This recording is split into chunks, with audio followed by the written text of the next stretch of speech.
Praise the lord everyone.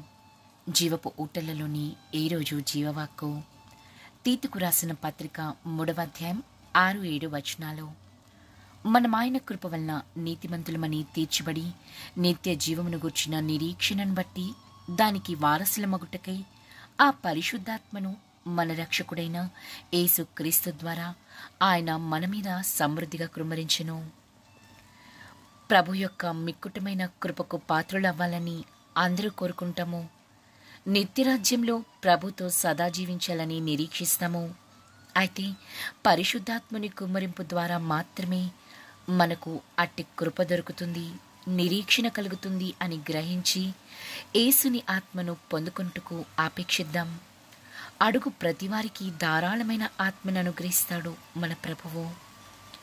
యేసుక్రీస్తు కృప మనకు తోడైండుగాక. ఆమేన్.